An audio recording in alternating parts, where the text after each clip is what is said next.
Iginiit ng isang nagbalangkas sa 1987 Constitution at ilang mababatas na dapat umusad na agad ang impeachment trial ni Vice President Sara Duterte. Sabi naman ni Senate President Cheese Escudero, masisimulan lang ang impeachment trial kung magpapatawag ng special session ang Pangulo. Balitang hatid ni Mav Gonzalez. Kung si Pangulong Bongbong Marcos daw ang magpapatawag ng special session para mapag-usapan ang impeachment trial ni Vice President Sara Duterte, wala raw magagawa ang Senado kundi tumalima. Pero manggagaling ba sa amin ang kagustuhan yan o sa akin ang kagustuhan yan? Hindi nimfa. Dahil ulitin ko, ayokong tratuing espesyal. wala naman daw siyang natatanggap na tawag mula sa Pangulo o Kamara kaugnay rito. Naon nang sinabi ni Escudero na hindi kailangan ng special session para masimula ng impeachment trial. Wala akong balak. Ano ba yung rason bakit kailangan? Dahil ba espesyal siya? Dahil ba minamadali natin? Dahil ba galit na galit yung ilang sektor at gustong mag-trial na agad? Papaniniwala ko, dapat maging patas para hindi magdulot ng instabilidad at para hindi magdulot ng duda kaugnay sa magiging pasya ng impeachment court pagdating ng panahon. Kaya tanong ni Escudero sa mga kongresista, bakit pinatagal nila ang proseso ng reklamong impeachment? May trabaho kaming kailangan at dapat gawin kaugnay ng legislasyon na hindi kailangan inaabangan ng isang bagay na, ulitin ko, mahigit 2 buwan nilang inupuan. Pangalawa, para sa akin, may mga kailangan pang gawing hakbangin ng Senado bago pa kami makapag-trial. Wala kaming sinisisi, wala kaming sinasabing magsimula agad. Konstitusyon lang naman ang nagsasabi noon at walang kondisyon na nakalagay sa ating konstitusyon na kung kailan pwede magsimula. Ang nakalagay lang ay sa labing madaling panahon. Sabi ni Senate Minority Leader Coco Pimentel, kung may special session, mapapabilis ang impeachment proceedings pati ang pagpasa sa mga prioridad na batas ng administrasyon. Dapat daw may sense of urgency.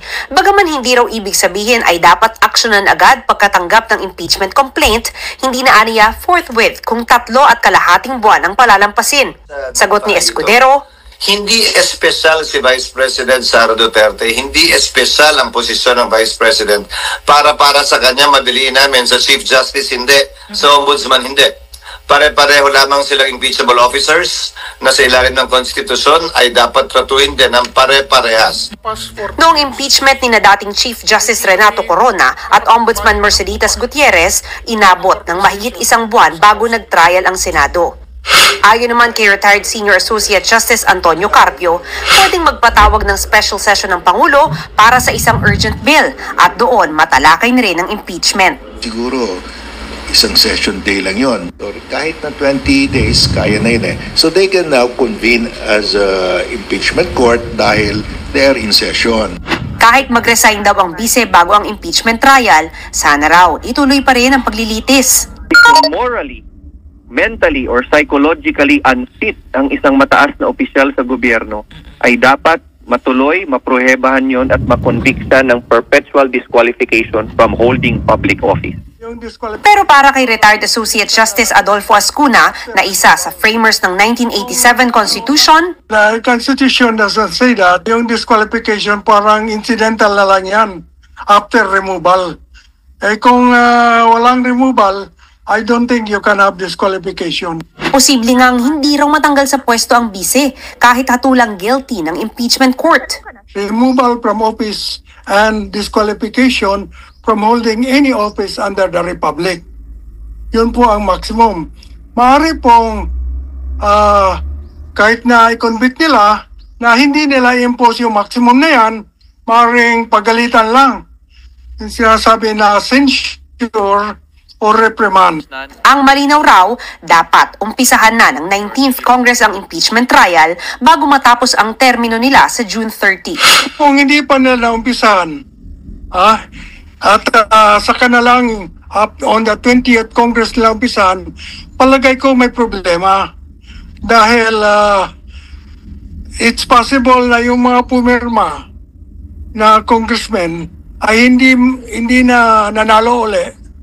At yung 1/3, hindi na kumpleto. Pinagbabawal ng saligang batas na magkaroon ng panibagong complaint within 1 year.